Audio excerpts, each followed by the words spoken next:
صلی اللہ علیہ وآلہ وسلم کے تربیت یافتہ صحابہ کرام رضوان اللہ تعالی علیہم اجمعین جب کسریٰ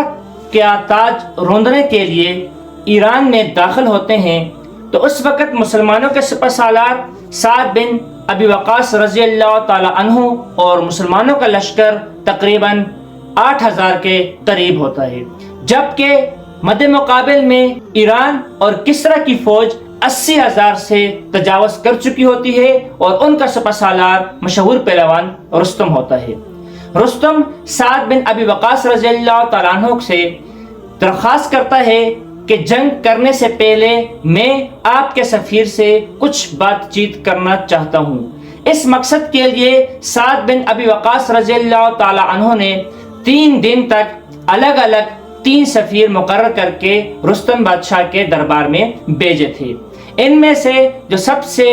پہلے دن پہلا سفیر بن کر جاتا ہے وہ ربیع بن عامر رضی اللہ تعالیٰ عنہ ہوتے ہیں، اور ان کی شان دیکھیے کہ ربیع بن عامر رضی اللہ تعالیٰ عنہ کو جب سفیر بنا کر بھیجتے ہیں اور جب یہ رستم کے دربار تک پہنچتے ہیں اور رستم کو جب مسلمان سفیر آنے کی خبر پہنچتی ہے تو رستم اپنا دربار سجاتا ہے، اور کیونکہ کیسر و کسریٰ اس وقت دنیا کی سپر پاور میں سے شمار ہوتی ہے اور ان کے پاس مال و جائیداد کی کمی نہیں ہوتی، اسی لیے رستم اپنے دربار کو سجاتا ہے۔ سب سے پہلے اپنے لیے سونے کا تخت لگواتا ہے اور سونے کے تخت پر خود اپنے سر پر جو تاج سجاتا ہے وہ قیمتی ہیرے اور جواہرات سے بنا ہوا ہوتا ہے، اور اسی طرح رستم اپنے وزراء اور مشیروں کے لیے بھی گدے بچھاتا ہے اور چاروں طرف ریشم اور حریر کے گدے اور قالین بچھے ہوئے ہوتے ہیں، اور ان کے اوپر جو گاؤں تکیہ لگاتا ہے ان تکیوں پر جو سجاوٹ ہوتی ہے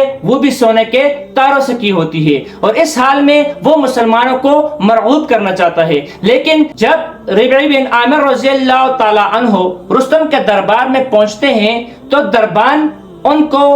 دروازے پر ہی روک دیتے ہیں اور ان سے درخواست کرتے ہیں کہ تم اپنے اسلحے بھی بار چھوڑ جاؤ اور اپنے گھوڑے کو بھی بار باندھ لو۔ ربیع بن عامر رضی اللہ تعالیٰ عنہ انکار کرتے ہیں اور کہتے ہیں تمہارے ہی بلانے پر ہم آئے ہیں، اگر اس حال میں داخلہ نہیں چاہتے تو ہم واپس چلے جاتے ہیں۔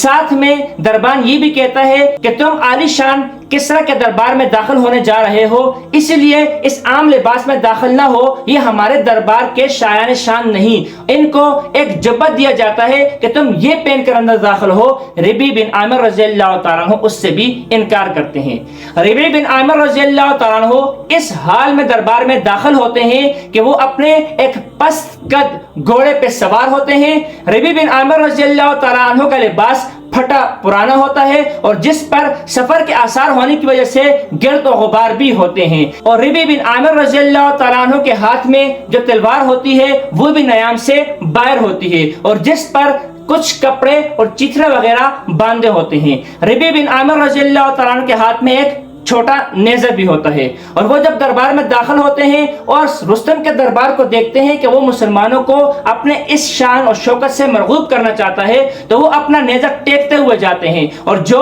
قیمتی ایرانی قالین جو کہ آج بھی مشہور ہیں اس وقت بھی مشہور تھے، ان قیمتی ایرانی قالینوں پر وہ نیزہ مارتے ہوئے آگے چلتے رہتے ہیں، اور جہاں جہاں ربیع بن عامر رضی اللہ تعالیٰ کا نیزہ پڑتا ہے وہاں سے قالین پھٹتی ہی جاتی ہے، اور یوں جو گاؤں تکے لگائے ہوتے ہیں ان پر بھی ربیع بن عامر رضی اللہ تعالیٰ اپنا نیزہ ٹیکتے ہوئے جاتے ہیں اور وہ بھی اکثر اس میں سے پھٹتے جاتے ہیں۔ اور جب ربیع بن عامر رضی اللہ تعالیٰ قریب پہنچتے ہیں تو انہی ریشم اور گاؤ اور تکیے جو لگائے ہوتے ہیں ان کے ساتھ اپنا گھوڑا باندھتے ہیں اور فوراً اسی حال میں جا کے رستم کے دربار میں رستم کے تخت پر جا کے برابر میں بیٹھ جاتے ہیں۔ رستم کے درباریوں کو یہ برا لگتا ہے اور چاہتے ہیں کہ ربیع بن عامر رضی اللہ تعالیٰ کو اٹھا دیں، تو ربیع بن عامر رضی اللہ تعالیٰ وہی جواب دیتے ہیں کہ میں آیا نہیں بلکہ بلوایا گیا ہوں، اگر آپ مجھے یہاں سے اتاریں گے ہم واپس ہی چلے جاتے ہیں۔ اور ہمارے لیے نبی پاک صلی اللہ علیہ وسلم جو تعلیم دی ہے وہ یہ نہیں کہ ایک معبود بن کر ایک شخص خدا بن کر سامنے بیٹھا ہو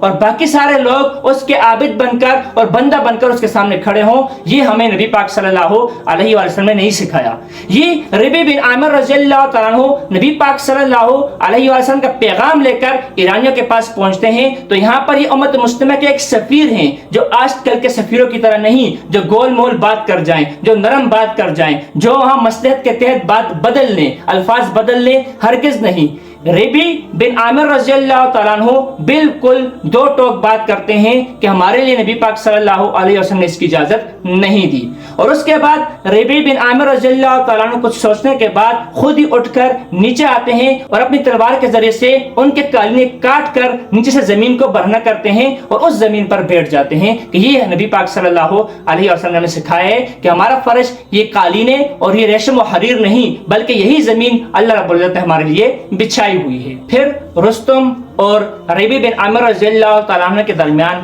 وہ مشہور باتیں ہوتی ہیں جو تاریخی کتابوں میں لکھی گئی ہیں۔ رستم ربی بن عامر رضی اللہ تعالیٰ عنہ کو آر دلاتا ہے کہ ہمارے کسرا کی ایک بڑی پہچان ہے، ہماری ایک شان ہے اور ہماری ایک تہذیب اور ثقافت ہے، اور اسی طرح جو کسرا ہے اس کی اپنی ایک ثقافت اور تہذیب یافتہ لوگ ہیں، اسی طرح جو دیگر یونان وغیرہ ہے ان کی اپنی پہچان اور ثقافت ہے، لیکن اے عربیوں تم تو دنیا کے سب سے ذلیل قوم ہو اور تم ہمیشہ آپس میں لڑتے جھگڑتے ہو، تم جھگڑالو لوگ ہو، اور تمہارے پاس مطلب جتنی بھی کمی کوتاہیاں ہوتی ہیں وہ عرب کو شمار کر کے ربی بن عامر رضی اللہ تعالیٰ کو آر دلاتے ہیں۔ ربی بن عامر رضی اللہ تعالیٰ کہتے ہیں کہ اے بادشاہ، یہ بات سچ ہے جو تم نے کہا کہ ہم ذلیل بھی تھے، ہم آپس میں لڑتے جھگڑتے بھی تھے، ہم بیر بکروں کی وجہ سے آپس میں لڑ جھگڑ لیتے تھے، لیکن اب اللہ رب العزت نے ہمارے درمیان نبی کو مبعوث فرمایا۔ وہ ساری بات تفصیلی ربی بن عامر رضی اللہ تعالیٰ کہتے ہیں۔ پھر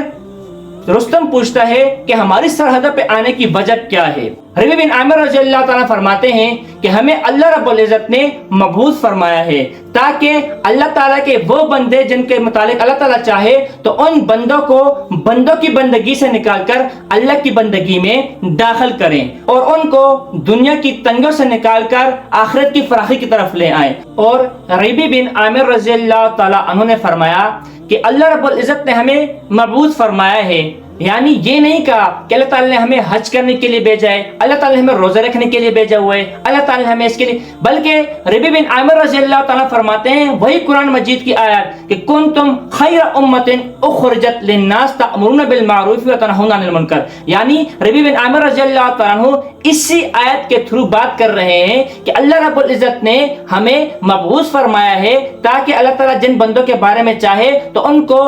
مخلوق کی بندگی سے نکال کر اللہ کی بندگی میں داخل کریں، اور دنیا کی پریشانیوں اور تنگ دستیوں سے نکال کر آخرت کی فراوانی اور خوشیوں میں ان کو داخل کریں، اور اسی طرح دنیا کے دیگر مذاہب کے ظلم و جبر سے نکال کر ان کو عدل اور انصاف میں داخل کریں۔ ربی بن عامر رضی اللہ تعالیٰ عنہ کی اس طرح کی گفتگو سے رستم اپنی توہین سمجھتا ہے، اور اس کے بعد جو واقعہ ذکر کیا گیا ہے بعض کتابوں میں یہ واقعہ حضرت عاصم رضی اللہ تعالیٰ کے متعلق ذکر کیا گیا ہے، اور بعض کتابوں میں حضرت ربی بن عامر رضی اللہ تعالیٰ کے متعلق ذکر کیا گیا ہے کہ اس کے بعد حکم دیا جاتا ہے کہ ان سے ہم نے کوئی بھی گفتگو نہیں کرنی، بلکہ ایک مٹی کا ٹوکرا لایا جائے اور وہ ان کے سروں پہ رکھ کر ان کو یہاں سے رخصت کر دیا جائے۔ لہٰذا درباری وہی کرتے ہیں، ایک مٹی کا ٹوکرا بھر کر ان صحابہ کرام کے سر پہ رکھا جاتا ہے اور ان کو وہاں سے رخصت کرتے ہیں۔ صحابہ کرام جب دربار سے مٹی کا ٹوکرا سر پہ لے کر نکلتے ہیں